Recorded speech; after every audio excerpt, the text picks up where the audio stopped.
Hi, I'm Scott Schubert. Trading financial markets is a little bit of a science and it's a little bit of an art, but it's mainly a business of stacking probabilities.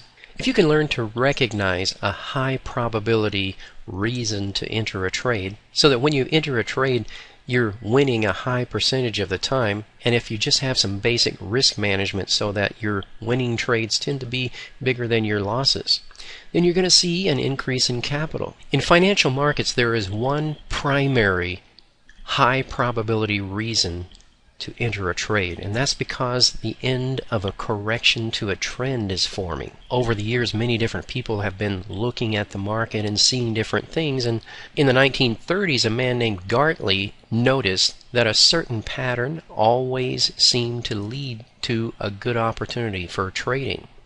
And that pattern actually is an ABC correction to a trend. So what he was actually using was Elliott wave, although he may not have realized it or emphasized it.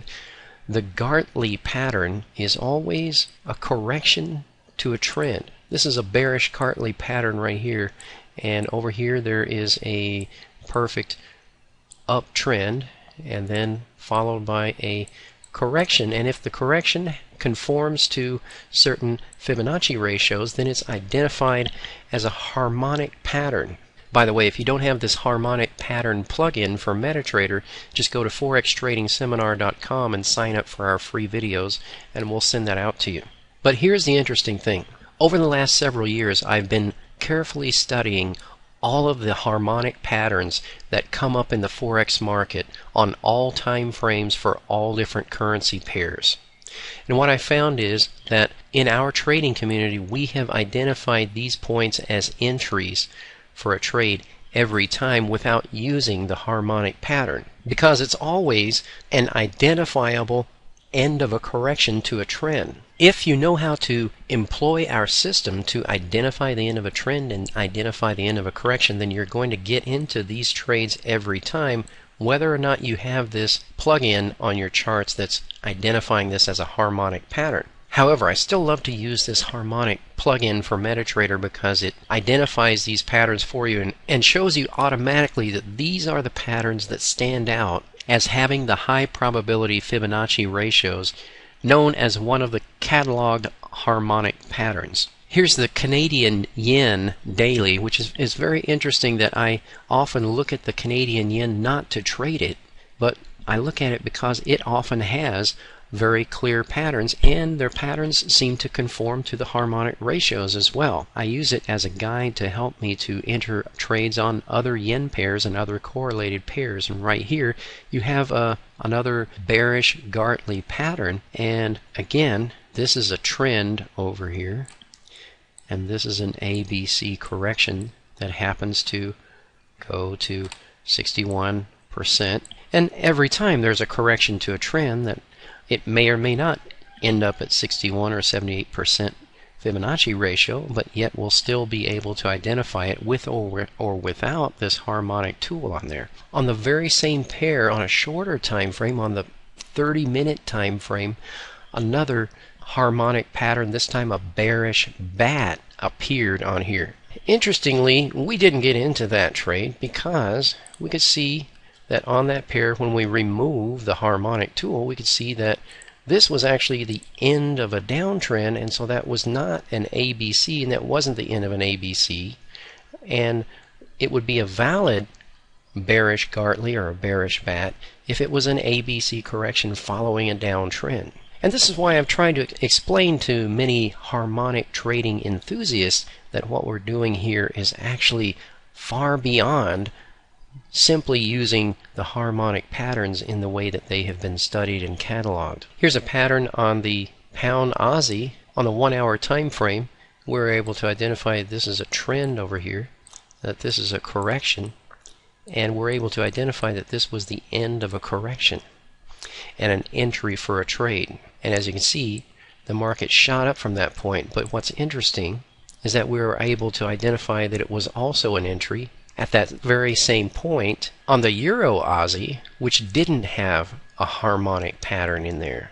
You see, the Euro Aussie didn't have a pattern that conform to the Fibonacci ratios of a harmonic pattern, but it still had the end of a correction. And sometimes the pairs that don't have the harmonic patterns produce trades that are just as good or maybe better. The pound kiwi, which is an extraordinarily powerful pair and is closely correlated with the pound Aussie, produced a harmonic pattern at the same point, and this was also identified in our webinars without using the harmonic pattern as an end of a correction and an entry for a trade the very moment that that formed. Often the harmonic pattern plugin for MetaTrader and the harmonic traders will identify points as a harmonic pattern that aren't the end of a correction to a trend. And those are usually the patterns that turn out to be failed patterns, and yet the harmonic trading experts, from what I can see, they don't even realize that, and they're not even aware of it at all.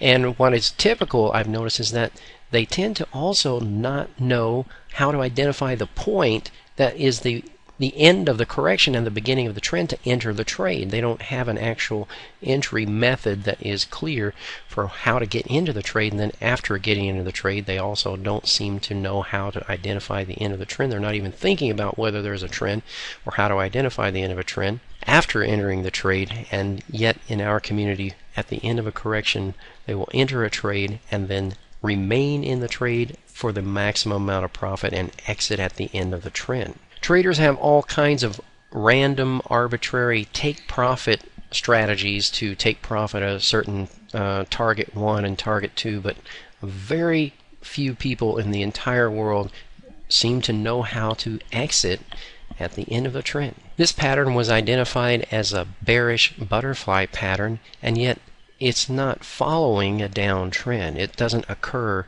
at the end of a downtrend. And when it does actually turn right at that point, that's nice, but it's not going down in a downtrend. It's going sideways in a correction to an uptrend.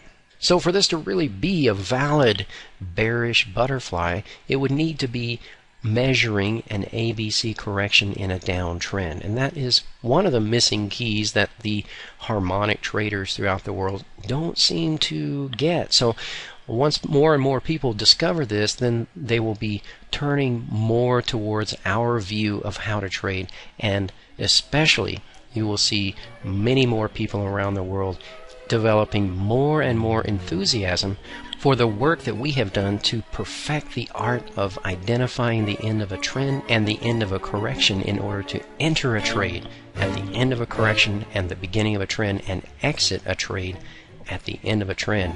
It's funny how many people, because of their conditioning of their minds, resist this idea and don't want to, for instance, enter a trade here at the end of a correction and exit a trade here at the end of a trend. Don't want to do that. Please don't make me do that, they say. They'll want to do all kinds of other things. But eventually, the ones who are very persistent and determined to make the trading business work tend to find their way to the knowledge and experience that we have developed in our trading community. To find out what really works in Forex trading, go to forextradingseminar.com.